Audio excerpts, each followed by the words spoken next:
You're listening to the Run for Your Lives podcast.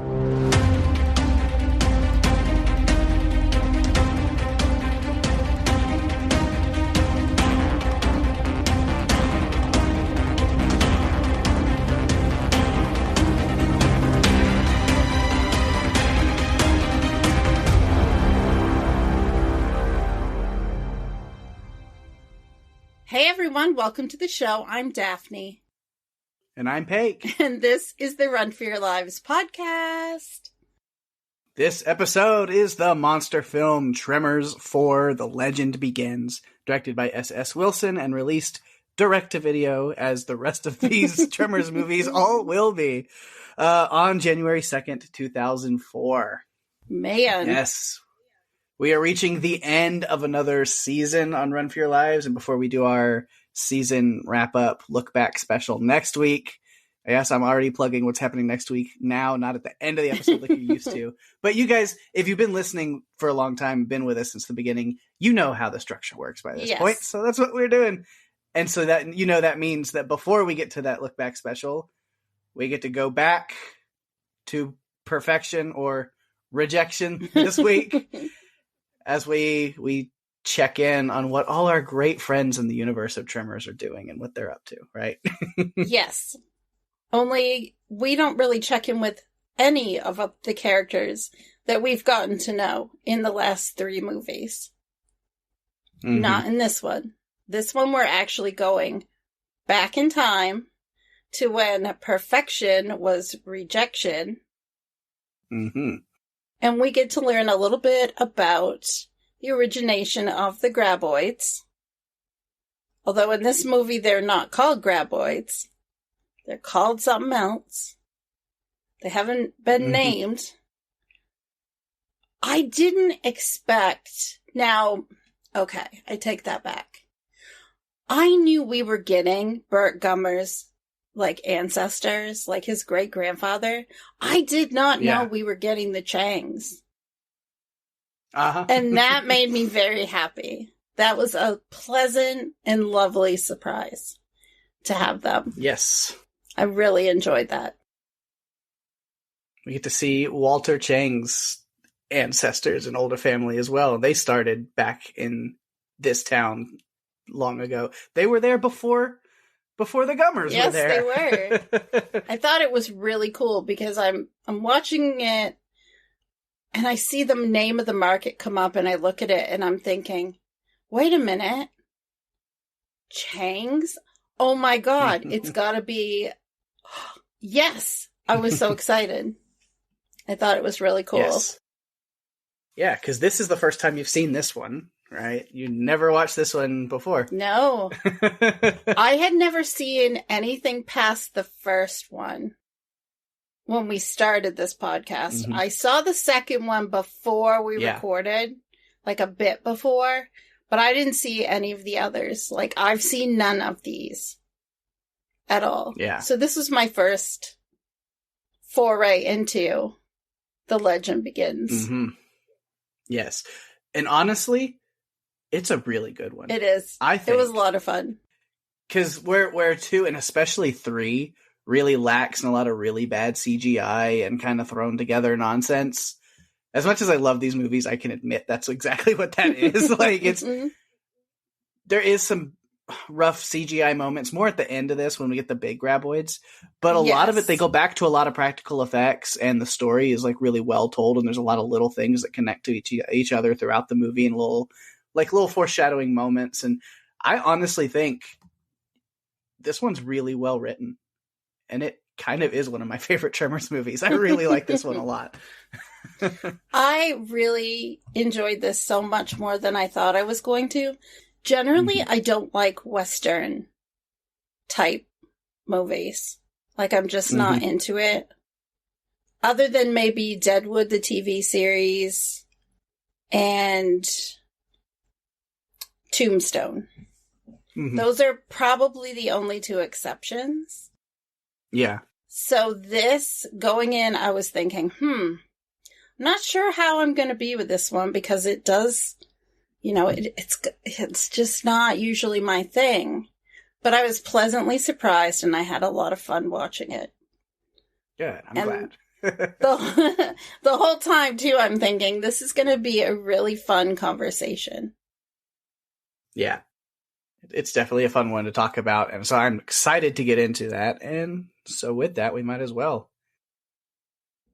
In order to get to the part where we discuss and break into this movie, I will go ahead and share some of the behind-the-scenes information that I found out about Tremors for The Legend Begins. So this film was shot in Bronson Caves, Bronson Canyon, and Griffith Park, Calico Ghost Town in Yerma, Saugus, and Santa Clarita, all of which are in California. This is the final film of the series that was written by S.S. Wilson, Brett Maddock, and Nancy Roberts. Some variation of this trio has written or directed movies 2 through 4 in this franchise. This is the first and only film in the Tremors verse to not use the term graboid. Mm-hmm. It had a budget of $5 million. Again, it was direct to video. It was 101 minutes long. And Peg, why don't you tell us a little bit more about the movie with your synopsis? All right. Well, this is a prequel to Tremors, and this movie tells us about how the town of Perfection, Nevada became founded and how they defended it against the graboids with the help of Burt Gummer's ancestor, Hiram Gummer. So, yeah. Oh, man. I have a lot of thoughts on Hiram. Yeah. A lot of thoughts. There are things in my notes that, yeah, I can't wait to talk about it. There's just a lot to break down in this movie. So I say, yeah, let's go ahead and kind of get ready to jump into that. There's a handful of characters, a nice little grouping of townspeople and characters here in this movie, but I think like 85 at the minimal % of our notes are just going to be talking about Hiram and how, I mean, everything is really focused on him. Because as much as it's a prequel for Tremors and a prequel for the Graboids, it kind of is a prequel for Burt Gummer in a way. Even though it's not Burt, you kind of see why he is the way he is with his family line. Yes. And he's, the Burt Gummer and Michael Gross's characters in this movie, series, which he only plays the two. It's either Burt or Hiram in this movie. But he's the focal point of the Tremors franchise. Yes. He really is. And so this movie does a great job, even with the movies that come after this that we'll cover in the next, couple of years as we go through those. You see they did a really good job at setting up with this movie who Burt is based off of who Hiram is and how through, what Hiram went through and the changes he goes through in this movie really solidifies this is the Gummer way now. And I love that. It really showed me how different Burt could have been had Hiram not gone through these experiences and become the person that he was at the end. Yeah. Because, let's face it, the Hiram that we got at the beginning of this movie was not the Hiram at the end. And... Oh, no, yeah. So we'll jump into it. So, yeah, when we, show up, he's the owner of the mine, this, fancy name, fancy man with a fancy name, Hiram Gummer. And it's how funny is it that Bert's ancestor is this big wig business owner that doesn't seem anything like him. He's raised super rich. He's just you had everything you wanted or whatever. And he's like, I had 2 of everything. That's the background that this guy has. Yes. And yeah, it's so different. He's never touched a gun in his life. I don't own a firearm. I don't, very not Bert. But we see also kind of the way he talks, the way he carries himself. There's a lot of the same mannerisms, and they did it on purpose. This movie's going to give itself a lot of fun nods. I think my favorite one comes very early when Hiram arrives on his little stagecoach and he shows up and they tell him, well, the mine's closed because of attack. And he goes, the mine closed? I feel I've not been privy to critical, most needful information.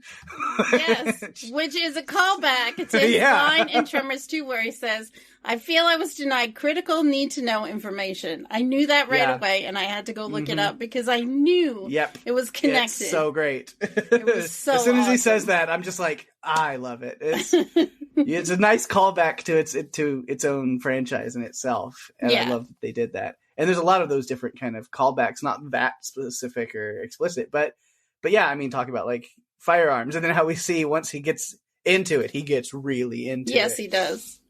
He does. At the end, when we get to the end, there's a nice gift, and I'll leave it at that until we get to the end. But even like the Changs, just kind of the dynamic of them as a family really shows you, like, when we see Walter and then isn't like his daughter or something in like the next movie or something that like you see, like they're very those like mindset, the business market mindset, people who are trying to run their business and keep afloat. And so that kind of feel has stayed through that family the whole time. Yes. So you're seeing these little setups, and I really like that. Yeah, agreed. And we see the Gummers have a thing for redheads. Yes, they do. Yes, he's definitely very complimentary towards Christine in the beginning, right from the start. Calls her lovelier than Fifth Avenue in spring, which was okay. All right. But she kind of, I appreciated that she didn't just get bowled over by his, big city ways. She kind of was skeptical, and I liked that. Yeah, very much like, we're not doing things on credit here. It's No. like, did I say that's what we were doing? Yeah. There's no credit here. I loved when she took him not long after he arrived.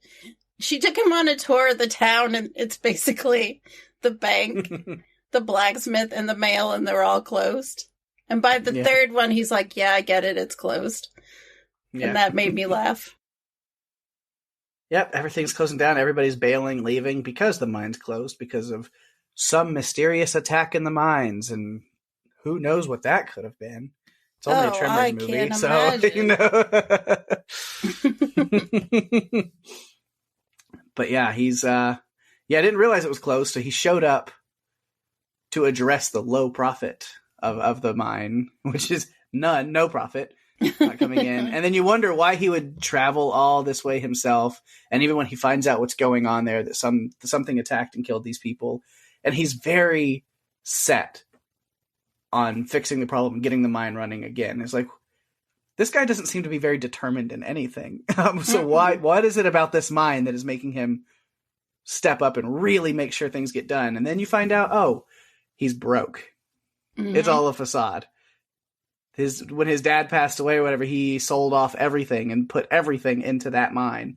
So without the mine, he literally has nothing. And so that's what's going to keep him really pushing for this thing to open again.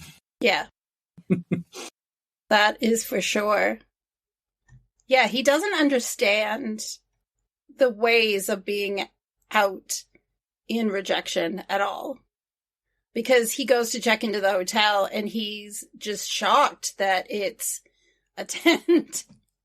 He walks in thinking it's something more than it is, because it kind of looks like it on the outside. Yeah, but they have the store fronts built, and then it's just tents behind everything. You know what? It made me think about how they build movie sets, and they just build just only what they need for the front. Yeah. Mm-hmm. And I just thought, maybe this is what they do when they're building sets like this. They just build the front, and then the back is like curtains and blankets and sheets to put it together. Right. He wasn't really excited about the hotel at all, and makes Tacopa carry his bags in. And even when he was just picking a bed, Tacopa's just like, yeah, this one, he doesn't even really give him a choice. He's just like, throws his bags on one bed, and he's kind of done with him. At one point, he asks Tacopa asks Christine, would you like me to strangle him? Because he's being such a pain in the butt. Yeah. It's like, no, we need him. Yeah. Yeah, because he's not the best person. No. When we first see him, he's kind of awful. He's just very entitled. Everybody's got to cater to him. You know, he has everybody carry his stuff in. Is very much like, well, have your man do this. It's like, he's my friend, not my man. I don't know what you're. Yeah. And then the whole, I could fix you a pot of beans. He's like, no, you have flour, you have this, you have that. So here's what I'm gonna have. Here's what I'm expecting, and a nice aperitif. Yeah, she's like, okay, but she does it surprisingly. She does. I would not have made him that gingerbread cake. No way. Which then leads to the exchange with Fu Yan, who I loved. Which so good, so much fun. Love that kid, but so rude, so terrible. As Christine's kind of watching as he does that, where he tells him, if you want this last slice of gingerbread, then go fetch my peach brandy from my bag, and then whenever you come back, you can have it. And Fu Yan's all excited, so he runs off, and then Hiram just eats the rest of the cake. And you're like, what the hell, dude? When he comes back, he's like, what happened to it? He's like, I ate it. And he goes, let me, a piece of advice, Fu Yan, Anyone can be taken advantage of, and if you can, do it. Yep. Which, that's his mindset at the beginning of this. It's a terrible thing to teach a child. He's got to know the ways of the world. Yeah. So he knows. Yeah, she was not too keen on him. Christine was kind of like, he doesn't get it. He doesn't understand how to live out here, how this all works out here. Yeah, well, especially the part of when they, show talking about guns. He's like, I don't own a firearm. And then he kind of looks at everybody like, you all do. Like, he doesn't have to say anything. They're all just like, yeah. And they all pull out their own guns and stuff. Even Fu Yan has a little slingshot so he can smoke them up. The bad guys, if he needs to, he's ready for it. When bad guys come around, we got to smoke them up. I know. And I loved it. I think, it was Christine that said, this is the Wild West, Mr. Gummer. You don't read the dime novels? Like, again, pushing him and kind of forcing him to realize you are so out of place, Hiram Gummer. You have no idea what's going on here in the Wild West. Right. And then he meets Juan, who we see at the very beginning of the movie as one of the miners who's working at the bottom dollar mine, which is what Hiram owns, and is attacked. And so I guess he's the only one that really made it out of that initial attack. It seems so. I think there may have been others, but they all ran off. Like, they were all leaving town because it just wasn't safe. Mm-hmm. And so Hiram, like I was saying, wants to get this thing open back up. So he gets with Juan. He was like, fine, are there any guys? And he's like, well, there's a couple that are still camped out up north. Okay, get them together and we're going to go find out what's going on. But then he has to go with him because he's already having this thought. He's like, is this some kind of scam for you to get more money where you pretend there's a monster and you won't go back to work unless I pay you more? I like that Juan said Juan said, I saw nothing, but the nothing, it was worse than anything I've ever seen. It was scary. Yeah, so he's got to accompany him up there, and Juan readies him a horse, and then he comes riding up all dandy-like on his bike. It's a long journey across rough terrain. It's a cross-country bike. It'll be fine. And then immediately just the chain falls off and falls apart. Deplorable road conditions. I think it might have made it 20 feet before that happened, and that killed me. I was dying at that point.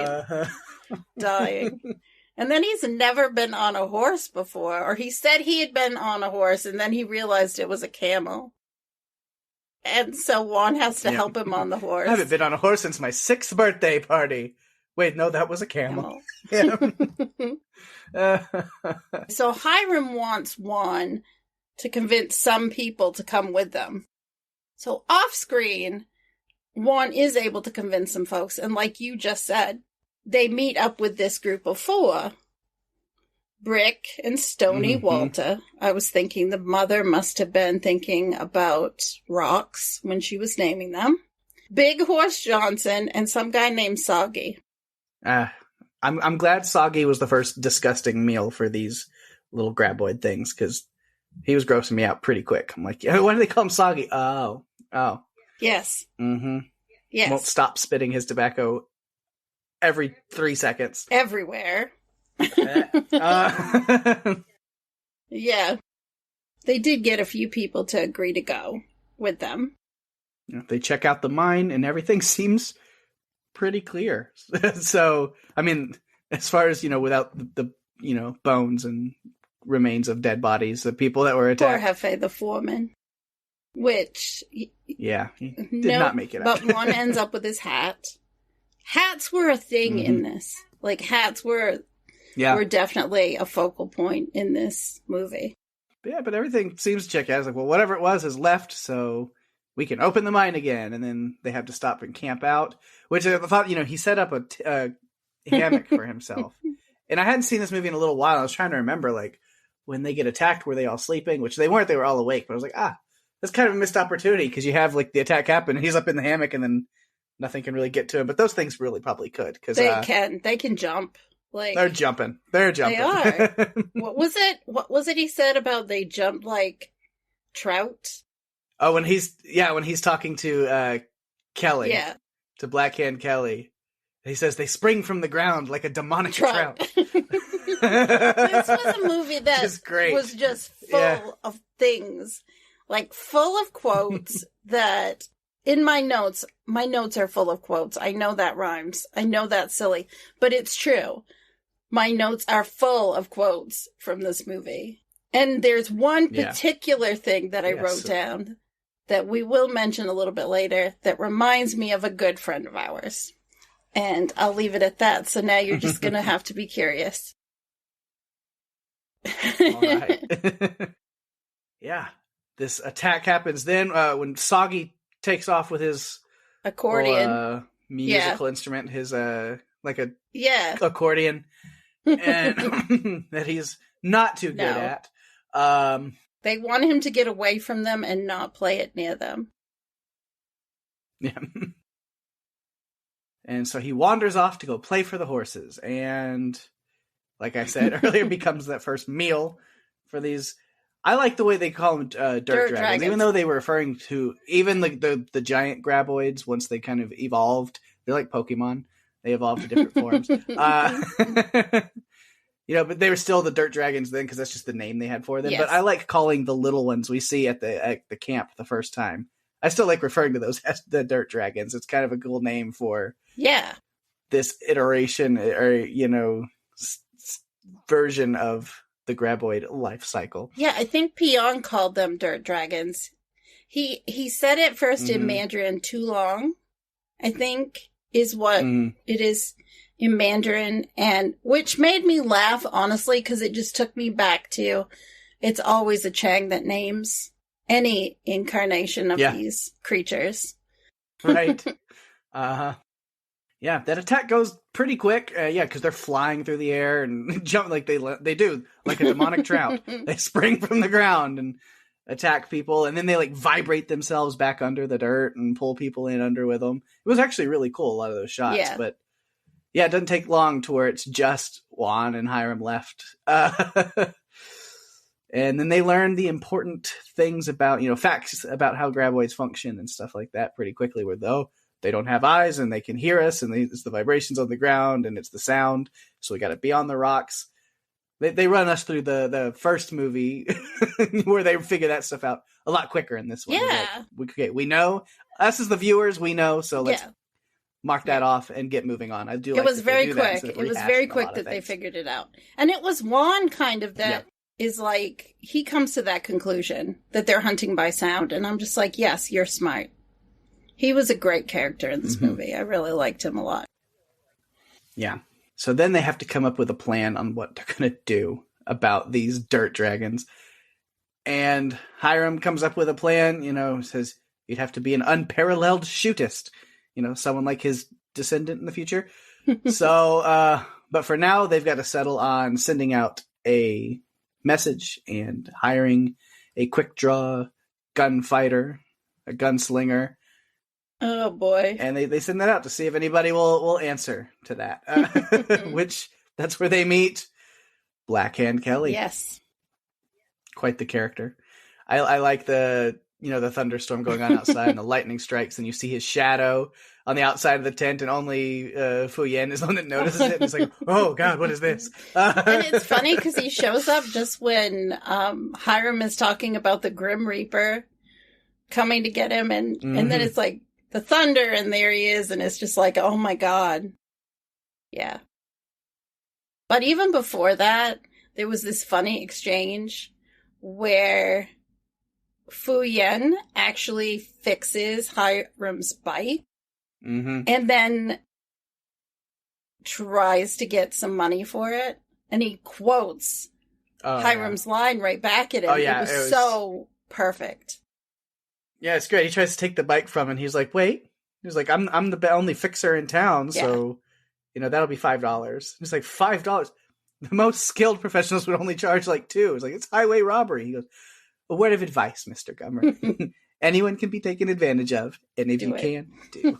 It's like, yes. And you can see, like, he wanted to be mad for a second, but he couldn't. He's like, well, you learned the lesson that you taught him, and then, funny enough, it kind of warms him up to the kid, and so he goes, I'll tell you what, how about we barter instead? It's like, for your services, you get to keep the bike, and he gives it to him and teaches him how to ride. And I was like, that's actually it was really cute. I'm like, oh, it was way too tall for him. He could not sit on the seat.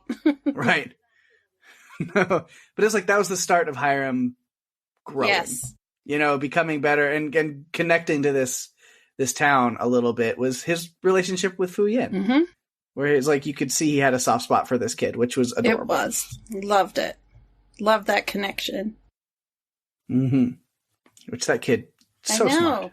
Because he's the one that whenever they're trapped at the muling station with the graboids, and he's just Juan is sending this tap out, and then they're like, he's like, I don't know Morse code, I don't know the codes, I don't know. He's like, just tap random things, and somebody out there will hear you. And they're like, this isn't even Morse. What is going on? But it was Fu Yin that realized where it was coming from by like knowing to unplug the different ones. Well, it's not Carson City, and it's not.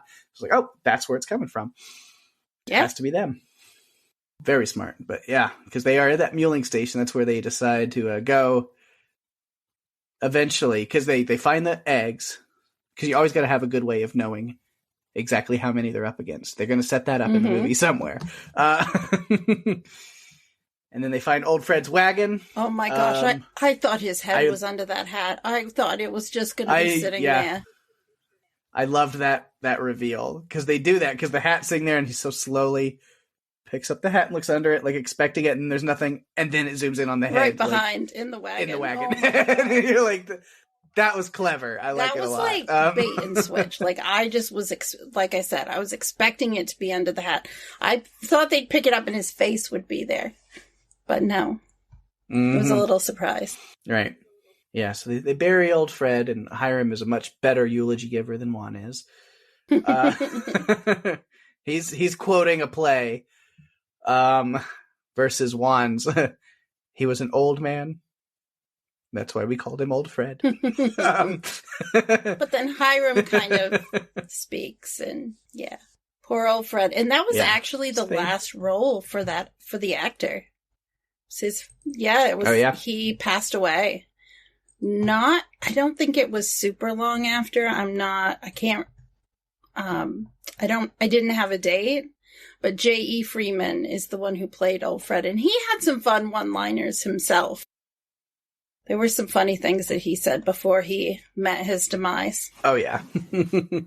Yep, so try to decide where to go from there, because smartly, they're not going to camp out in the open, so Hiram wants to head back to the rocks, which Kelly's like, that's like 3 miles that way. I'm not doing that. And so Juan has the idea, we'll go to the muling station. Nobody's there because the supply wagons aren't coming anymore because the mine's closed. So nobody's there. And the floorboards are too thick and nothing can come up through them. And I was like, we'll see how that works. Don't ever say that the graboids or the dirt dragons can't get in, because they'll find a way. Right. But yeah, and they get there and they're sleeping. And that's when we see the iteration of the graboids we're used to, with their nice little tendril snake tongues, those tentacles, making those appearance, which is something new and confusing for Juan and Hiram and stuff. So it's like, what is this? There's like 9 of them now, but they're different. And the floorboards aren't as sturdy as Juan keeps saying they are. I mean, they kind of are. They do the trick, but they also learn more about these graboids, that the intelligence and stuff they have, where they're like, oh, we can't break through the boards, then we'll just pull the floor away board by board until there's no floor left in the building. I don't think Blackhand Kelly believed them until, like, they had all the tentacles coming in. I think he didn't get it. Because he thought they could stay out in the dirt, and it's like, oh, you don't want to do that, mister. You really don't want to do that. Right. Yeah, I like the attack that first, like, with that night while they're sleeping there, and then they show up, and then they wake up and they start shooting at them, and then you get the little pop, just a little pop from the gun that Hiram has. And the way Kelly looks at him, because you said to pick something I'm comfortable with. You're lucky that he didn't just come with, like, a stick, because he definitely does not really care for guns. Doesn't know how to use them. Was he going to borrow Fu Yin's Well, slingshot he did loan it to him at one point, so. Yeah. But yeah, it's great. They make their final stand at the cabin. Not really final stand. There's a bigger final stand, but they think was going to end up being the final stand. Oh yeah, we got this. We'll take them here. And then they realize they are up against way more than they thought they were. Christine to the rescue. Yeah, as soon as she was like, that's where they are, I'll go get them. And it's like, ooh, not good. No. Not a good idea. At first. You don't know what you're dealing with, but I'm glad that she arrives. In one piece. Jump in the wagon and vamos. I did wonder, and I kind of tried to look, I very lightly looked, I couldn't find anything online. But whenever they go out the window to head to the wagon and Hiram slips and falls on his way out the window off that box, I was like, was that a stunt that was on purpose, or was that actual, like, Michael Gross slipping and falling and they just left it in? I wonder about that. Like, I was like, I don't under... It seems like they would. Yeah. I mean, in this franchise, it seems like it's something that they would do. Mm-hmm. But yeah, Kelly didn't last so long. No, but he went out. He was already not happy about his current situation, but I was like, it can get worse. Yes. Get much worse, like eaten by a graboid worse. And but he did go out shooting. He was shooting. It's all as much as he could. It's all because of his jingly danglies. That's what I call them. Just kept bringing the graboids into, and they knew where he was at all times because he just had all this stuff hanging off of his holster. Too much. Jingling everywhere he went. He was in the Christmas spirit, just jingle all the way. But yeah, which also, Blackhand Kelly, I will give him give him some credit with something, my new favorite adverb that I can use from now on. Catawampously. Oh my gosh. That's going to be my new favorite adverb from now on. Okay. And I'm always going to know where it came from. Even if no one else does. So they get back. Hiram is like, okay, I'm out. Bye. I'm leaving. Of course, the townsfolk are not wanting to leave. They're like, this is our home. We can stay here. We'll figure out what to do. But then Christine, ever smart, is like, you can have the horse, you can have the knife, you can have the gun, you can have this, that. You can get out of here on the circumstance that you give us the mine. You see, and he's like, well, I was going to sell it for $50,000 when I got back home. She's like, no, because by the time you got home, we would have already sent out a telegraph stating what is happening here and all about these monsters, and then you're not going to sell it to anybody. Nobody's going to buy it. She's like, you would never blackmail me like that. You wouldn't do that. To which I love the conversation right from there with Luan goes, we voted. And Pyong says 4-1 in favor of doing exactly that. And Hiram says, at least one of you has some sense of ethics. And then we get to Copa going, I voted to drop you off the cliff. Of course he did, because he can't stand him. He hasn't been able to stand him from the beginning of the film. Like, he's always been, like, thinking that Hiram is a waste of space. Great. So, yeah, he takes off. He's like, fine, whatever, you can have your cursed mine. Oh. And leaves. But then when he finds out, once he gets to the other train station, that the graboids are, in fact, on their way into rejection. They found the little town, because, they had that conversation. It was like, are we safe here in town? It's like only if they manage to find a way through the little valley, and then Juan is out riding around and sees they found their way through the little valley. So, and they also will find their way through that little valley in the future, maybe instinctively. Who knows? Yeah. They know what to do now. Maybe, quite a bit in the future. 100 years or so. Right. But he decides he has to go back and help.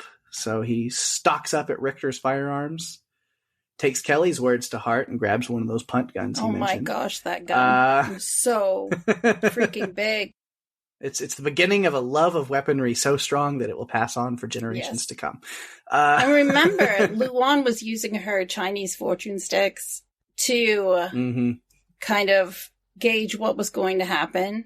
And it gave her the message, expect a ferocious arrival. Mm-hmm. And so they're all thinking that it's the graboids, and they're getting packed up to leave. Yeah, I love how it was kind of flipped both, because the first one she gets is, a great conqueror. And then here comes Hiram. Like, great conqueror, my ass. But it was talking about the graboids. They would have taken over if they didn't do, the right thing about it. But then, then the ferocious arrival, they're like, oh no, the graboids on their way. And then who do we get but Hiram Gummer running in, loaded to the teeth. With dynamite or explosives and guns, special guns for each person. Like he passed out the guns to each person. It was very cool. Yeah. Which, that whole sequence with them fighting back was really cool. Which I didn't mention again because I have some of these notes under graboid stuff. But I was like, but it goes in with the, stories. So you find them. Some of the, I talked about some of the effects and stuff. And some of them, even though maybe a little cheesy, weren't as bad as some of the bad CGI that we've seen. Maybe they used little models and stuff, and they did some stuff. I think one of my favorites, even though it doesn't look 100% great, it's still really clever, and I like that they did it. But when they're on the wagon with Christine running, and then I was like, are they following us? And he goes, yes, they are following us, because they go over a bridge, and then you see tunneling through. I love that. Tunneling through the dirt under the bridge to the other side. I was like, that was really liked fun. That a lot. Yeah. But this face off here in town, they rig up a clanging triangle and wait for the graboids to arrive, and they take their sweet time. Yes. To where they get to the point where they're like, I guess they're not coming, and then they come. They took the scenic route. Yeah. But they were very considerate of the townspeople, and they came one at a time. So, very thoughtful. That doesn't sound like the graboids we know. Right. The first one gets taken out by the punt gun on the second try, because he missed the shot on the first one. I love Tacopa yelling at him, "You missed with a cannon!" That's so great. But then they start to wise up. The graboids realize what's going on. So the second one comes up and takes the gun away. Mm-hmm. That was just hilarious. It's like, well, no, we're fighting fair. You can't use that thing. Unfair advantage. Pulling that out Taking of the it out of the equation. Yeah. But then Tacopa, real smart. He uses his flagpole hole he was digging way earlier in the movie to stick a little crosscut saw down in there, and was banging on it to attract one. And it just kind of like in the first Tremors, where the one just runs itself into a concrete wall. This one, it's the same thing where they're not really that smart yet. It hadn't wised up to this situation, so it just runs itself right through a crosscut saw, and there we go. Dirt full of squash soup. No, in this case, in this movie, I thought it was more like exploding pumpkins.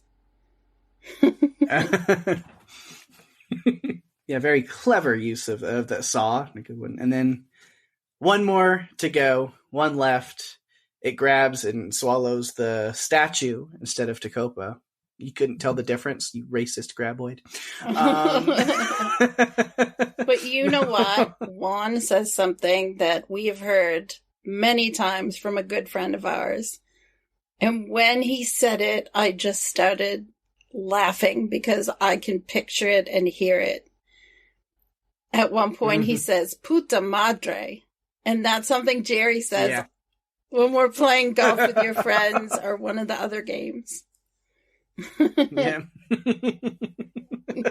I heard that and I was just like, oh my gosh, this is just, yeah.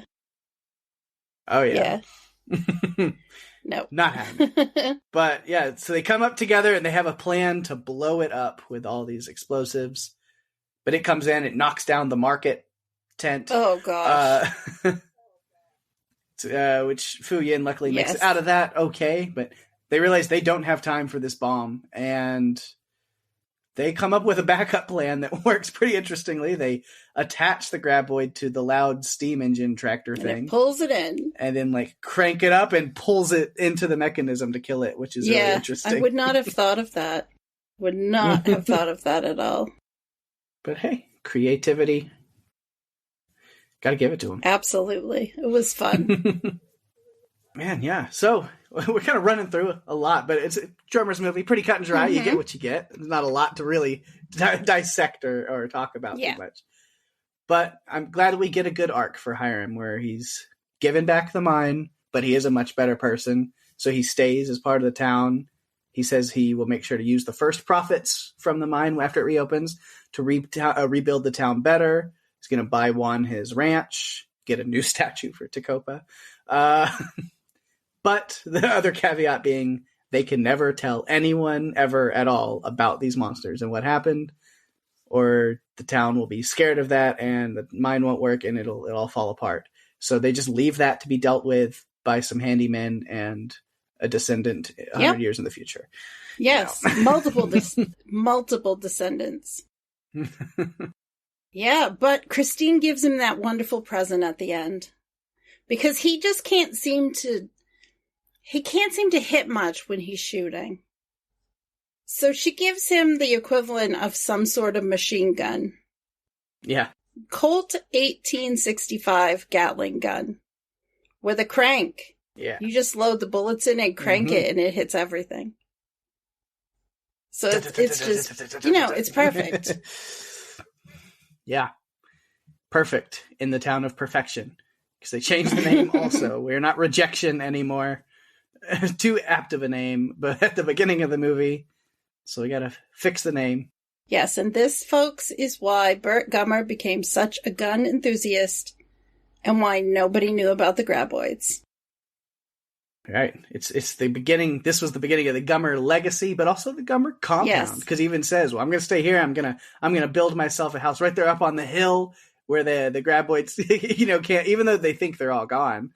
But he's like, well, I'm going to build something up there on the rocky hill, and I'll even have a basement. Thinking, yep. And this, folks, is the beginning of like you said, the Gummer compound. The turning point for me where I said, okay, Hiram, yes, you are becoming the direct line to our very beloved Burt Gummer, was when he came in with the supplies. That's when I said, okay, now this is something that Burt Gummer would do. Yes. Yeah. There we go. This is how it all comes to fruition.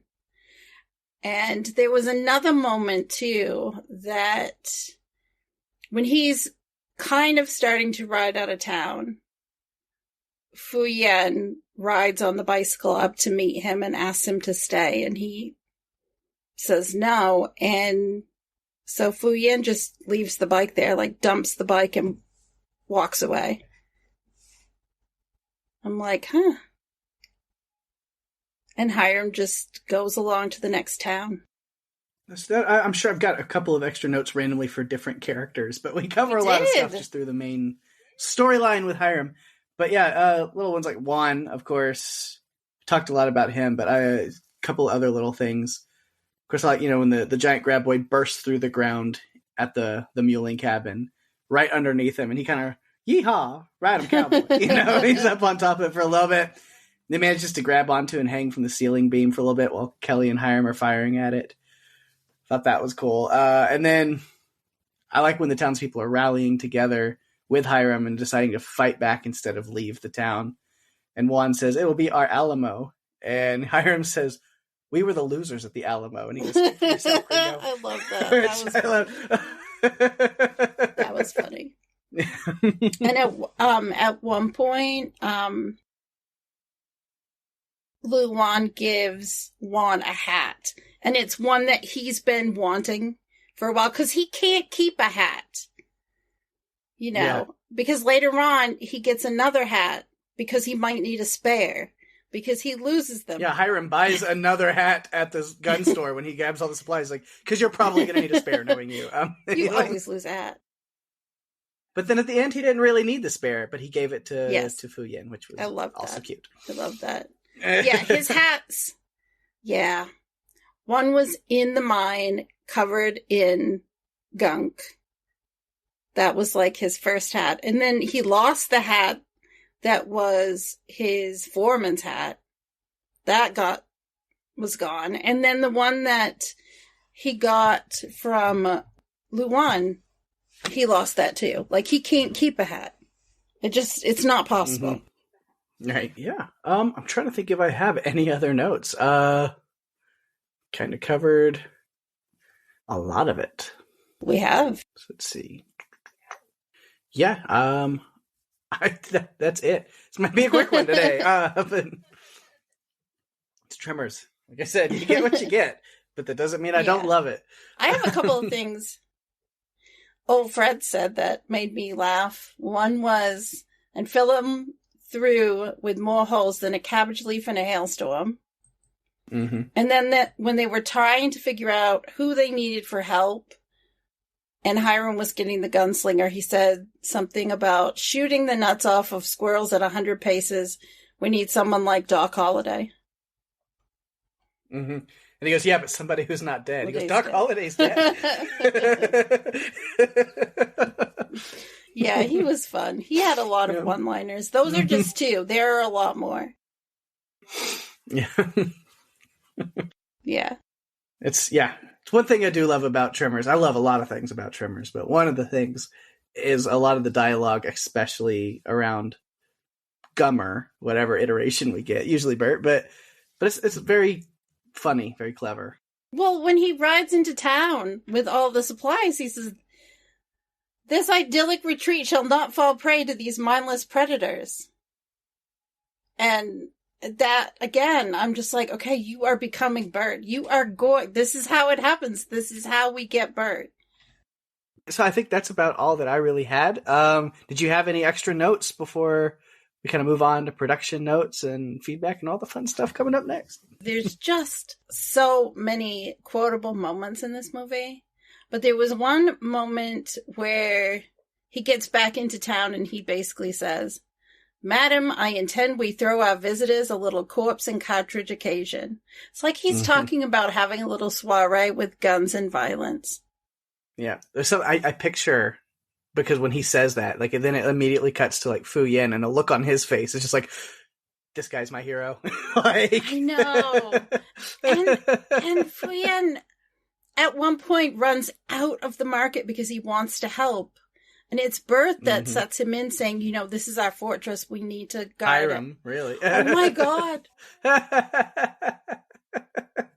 It's going to happen. It's going to happen. It's Michael Gross. It's so difficult.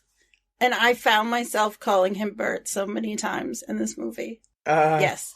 But you know what I'm trying to say. Like, it was Hiram that kind of got him to realize that this is a fortress and you need to protect it. Mm-hmm. It's a great line. It works with kids, make them feel real important by doing nothing. Yes. Somebody has to stand and be the protector of the fortress. That's your job. Yeah. Okay. Yeah. He just wanted to help. He just wanted to help. But yeah, that's all I have. All right. Awesome. Well, that's all you have for notes, but I know you always bring a fun little list of production notes and tidbits that are always a lot of fun. Not as many as usual. We've covered so many Tremors things.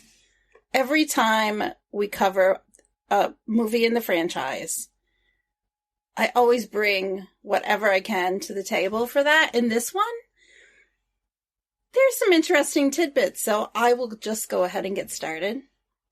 So this film takes place in 1889, which is exactly 100 years before Perfection was attacked by those first original graboids. Because contrary to the popular opinion, the original Tremors actually takes place in 1989 and not 1990, the year it was released. So we have like 100-year difference. Since this is a prequel, we don't see any of our favorite variations such as the Shriekers and the Ass Blasters, because they haven't even been thought of yet. The main theme uses the first 4 notes as a theme from Monty Python and the Holy Grail, only it's about 3 levels higher, I guess. Never thought about that. I'm sure you're going to check that out, though, being into music. So, according to the Tremors Encyclopedia, yes, there is a Tremors Encyclopedia. Peg, did you know that? I didn't, but already ordered. No. It probably is just online, like a Wikipedia kind of thing or something. Because, like, Star Wars has Wikipedia. Oh, my goodness. Online, of course they do. Which is great. So it's probably something like that. But if there's an actual book form of it, then I ordered it already in my mind. And it'll be here soon. So according to that encyclopedia, Shooters is the unofficial fan name for the baby graboids. However, the Stampede Entertainment website refers to them as Grab Lights, which is short by Graboid Light. But I honestly prefer Dirt Dragon. I think it's great. Mm-hmm. So the 2-inch bore giant gun was a real thing. It was used to shoot an entire flock of birds at once. You could mount it on a flat bottom boat and aim it where the flock was and hit fire. This is the first film of the franchise to feature an accurately presented graboid on the cover art for the home video release. All previous movies showed more generic eel-like monsters. Billy Drago, who played Black Hand Luke, is mostly known for playing the bad guy in many films and TV series, including The X-Files, Delta Force 2, The Hills Have Eyes, Demon Hunters, and Children of the Corn Genesis. And this was the final film for J.E. Freeman, who played Old Fred. And that is the end of production notes. All right. Just little fun things in there. A few nuggets. Oh, just a few. Yeah, always good to jump in and do some Tremors. Yeah. And I think, I get excited when we come to new ones. Like, I think, the episodes probably get a little shorter. We don't have a lot to really dig into as these movies just get more and more ridiculous. But this one doesn't really break that too much. Like I was saying at the beginning of this, like, I really like this movie a lot, and it has a really solid story, and it might be one of my favorites. But yeah, from here on out, when we do 5, 6, and 7, and if they do more after that, who knows? But yeah, they just get ridiculous, and it's going to be quite a ride. Well, I was thinking about it, and I've seen 4 of the movies. This is probably my number 2. The original was the best, but this one I think is a solid number 2. I really like it. I almost feel like I need to watch them with this one being first, because it's kind of the introduction to This Is How It Is. Like, kind of reordering it, I guess. So someday maybe I'll do a marathon. Could be fun. You know what that means. Ooh, we gotta check out what other people had to say about Tremors 4. If we've got anything for this. A lot of times it's just something from last week, but I'll answer it and we'll see. And the feedback we have this week, not a lot, but that's okay. End of the season, you got time to get it in. And the little bit of feedback we got this week is from Steve. We got our return of the live Steving, and I'm so excited. Always love hearing from him. What's he got to say? Hello, Pake and Daphne. This is Steve, and this is for Tremors 4. What's the tag? Oh, it'll come from the title. Ooh, in the Old West, 1889. Oh, the legend begins. Town name rejection. He likes to make an entrance, and that's quite a mustache. This is definitely a different character than what he played Burt Gummer as. Oh, and he's kind of a jerk, too. Denying that kid is gingerbread. What? He's chosen the most unlikely bed that'll keep him alive. Off the ground, I mean, yeah. I guess the hammock wouldn't have helped, but we're seeing these things really early in the movie. It's kind of a change, right? And they're different from the ones we've seen before. They just ran the guy down. Do we have all the different forms in this movie? I'm starting to wonder how much funds he actually has. Anyway, if they're mining, wouldn't he have silver to be able to sell her? Okay, so he doesn't have any money. I guess the Dirt Dragons don't want to come out to play yet, huh? I don't think they would use the term wheel gun in 1889 because I didn't think that term came around until Cars. Oh no, not Juan. Come on, you gotta save Juan. Well, there goes Billy Drago. What did he do that made the horse go faster? I voted to drop you off a cliff. Come on, you can't just leave him, man. That's just wrong. Paying for all this. He got a room, he got a bath, now he's getting a train ticket. Well, I hope he brought some big guns. That is an impressive array of firearms. You got one, but there's two more, remember? So much for the punt gun. Oh, did he just kill him with a saw blade? That would be cool. I guess so. Oh, Tacopa. Oh, good. I didn't get him and got the statue. Oh, gross. All over everybody. You name the town perfection. So begins the Gummer tradition of bigger and better weapons, a Gatling gun. Well, that was pretty good, guys. Can't wait to hear you talk about it. That was awesome. Oh my gosh, Steve. That is one of your best. Yes. It was fun. It sounds like you really enjoyed that one as well. I'm glad you liked this one because we really did. As I said earlier in the episode, it's been a while since I've watched this one, and for me to go like, oh my gosh, this might be my favorite Tremors movie since before, other than the first one. Forgot how good the fourth one is. Yeah. Yeah, it's great. Yeah, I really enjoyed it too.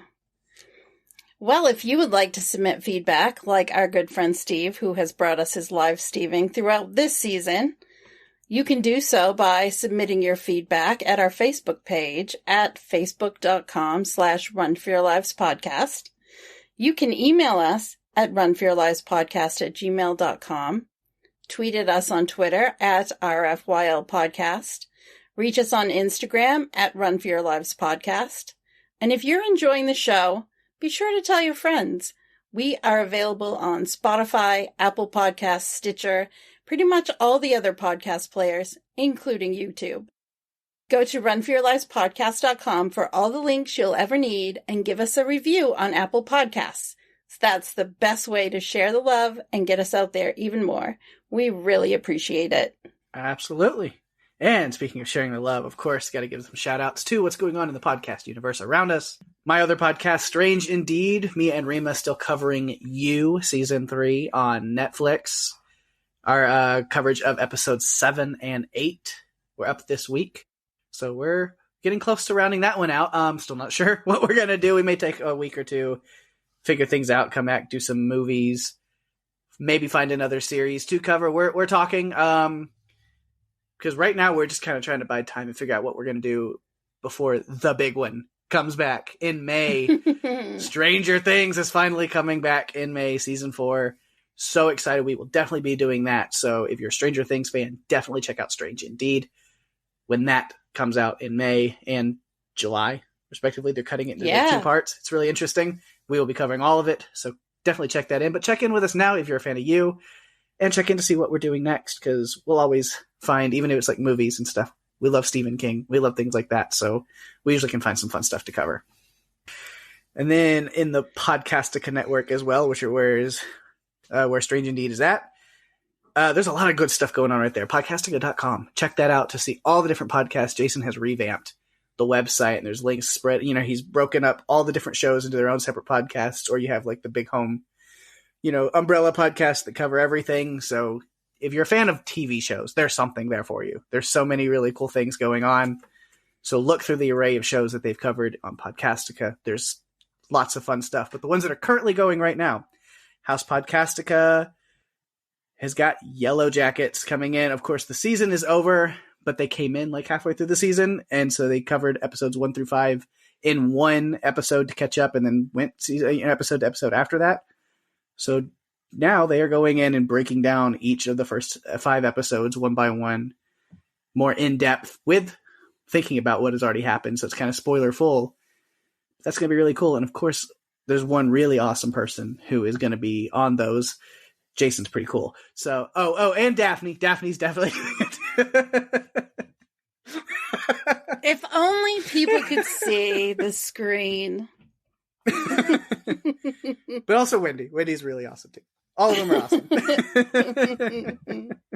Yeah, the first episode should drop today or tomorrow because we recorded earlier this week and it was a blast getting to podcast with Wendy and Jason and take spoilers into account. Yeah. As we look back at that first episode.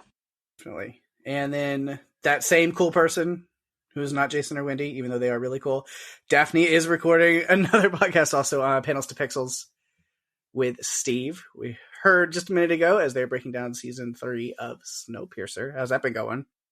It is going great.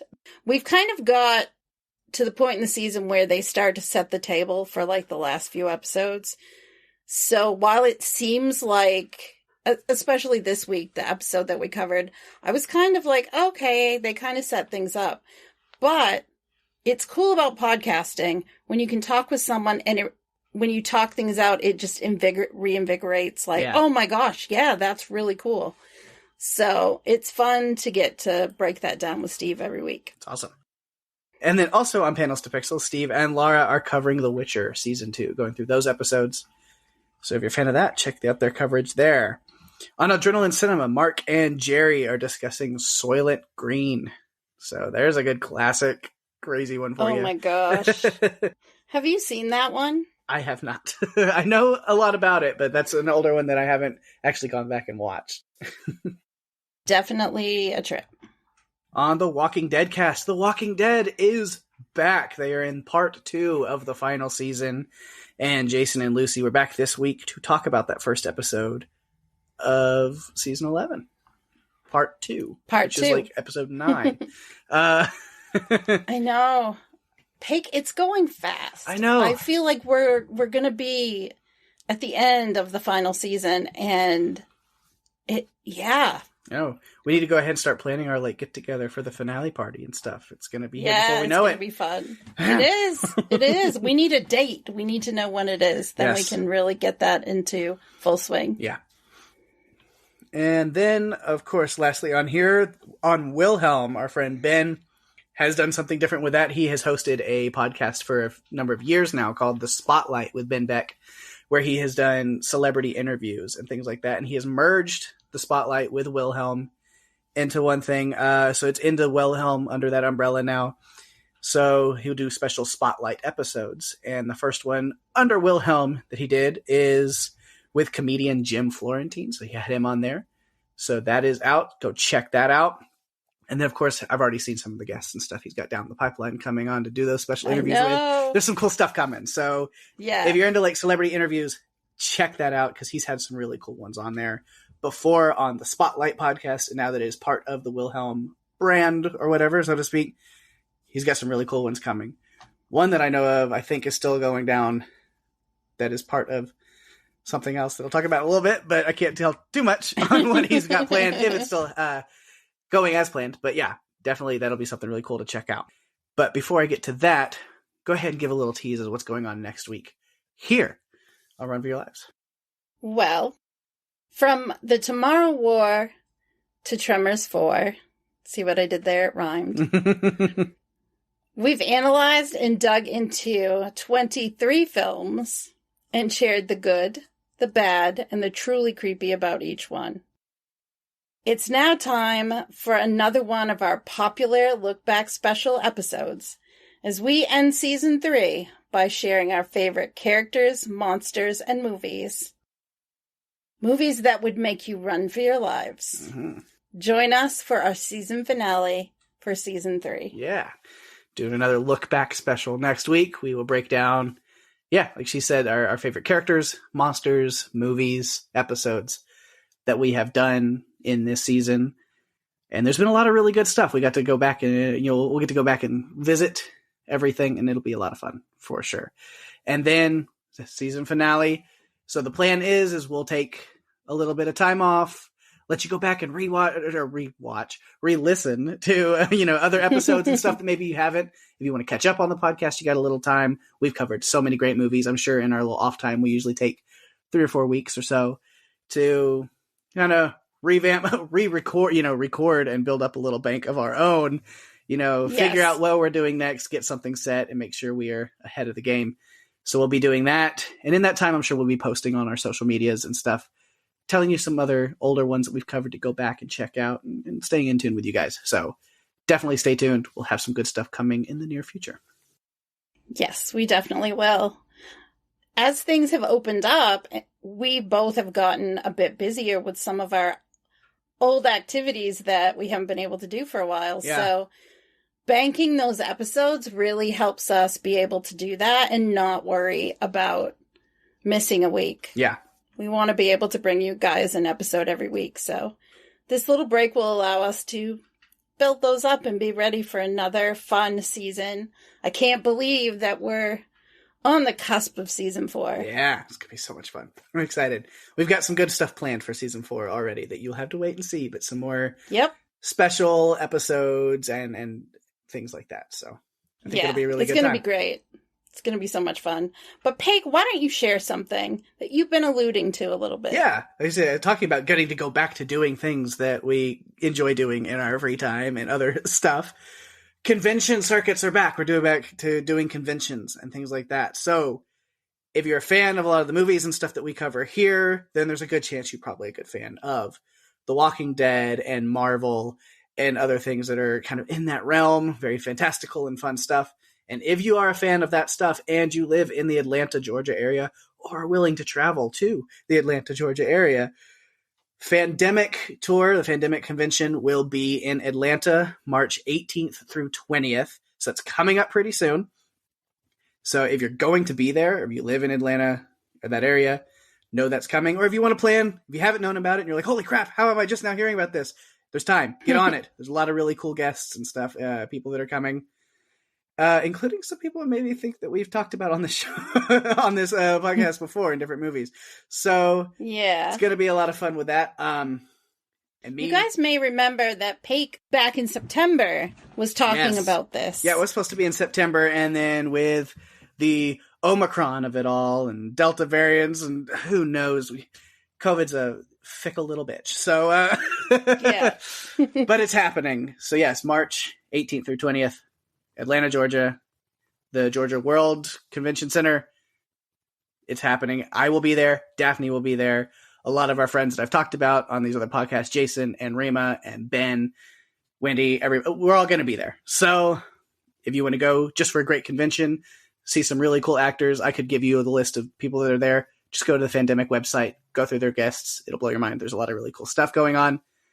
So you want to see panels, meet and greets, autographs, photo ops, all of that really cool stuff. But also, all of us Pirate Core and Podcastica people will be there.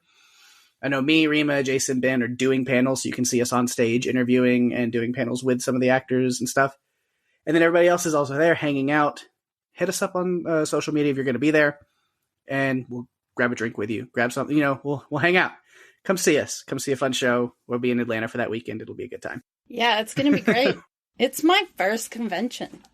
I have never been, so I'm really looking forward to experiencing all the fun and craziness with good friends. Yeah. It's going to be great.